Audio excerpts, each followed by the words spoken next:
มื้อนี้ก็หาเก็บดอกกระโดยเอาพี่น้องเอ้ยแหน่นิดหน่อยก็เก็บเอามื้อนี้ไปใส่แกงหน่อไม้ก่อนผู้ดีแซ่บซั่นนี่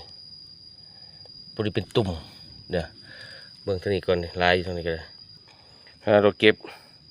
ใส่แกงหน่อไม้นี่มันอ้อนหอมๆเลยเนาะนี่บักสะไลอยู่นะผู้ใดอยากได้นี่บักสะไลนี่แนวใหญ่ได้พี่น้องเอ้ยบักสะไลผู้ใดอยากได้บอกเด้อสิเอามาให้กินลายอยู่ได้เห็ดบดเก๋ๆเลยพี่น้องเอ้ยเห็ดบดมาบ่ทันครับนะ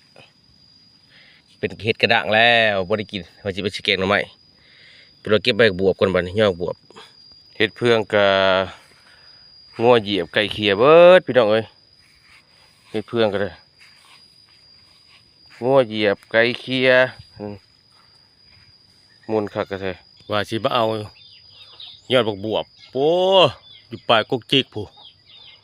บ่ได้กินครับพี่น้องเอ้ย ขึ้นสูงโพดดิโอ้ว่าจะไปสแกงหรือไม่บ่ได้กินซ้ำบรรยากาศอยู่หัวอยู่สวนพี่น้องเอ้ยวันเสาร์อาทิตย์วันพักผ่อนเนี่ยได้ตัวนี้ตะเคือมันก็ได้อยู่ที่ทึ่งผู้เอาบ่ได้วันพักผ่อนอยู่หัวอยู่สวนผู้อยู่ในผู้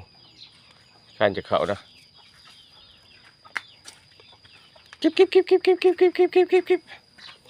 ผู้ใดต้องการเป็ดน้อยมีเด้อพี่น้องเด้อเป็ดน้อยหาก็ได้ทีหนึ่งใหญ่เติบเลยได้อยู่เฮือนพุ่นละอันนี้เป็ดอยู่สวนเลี้ยงไว้กินอันเนี้ย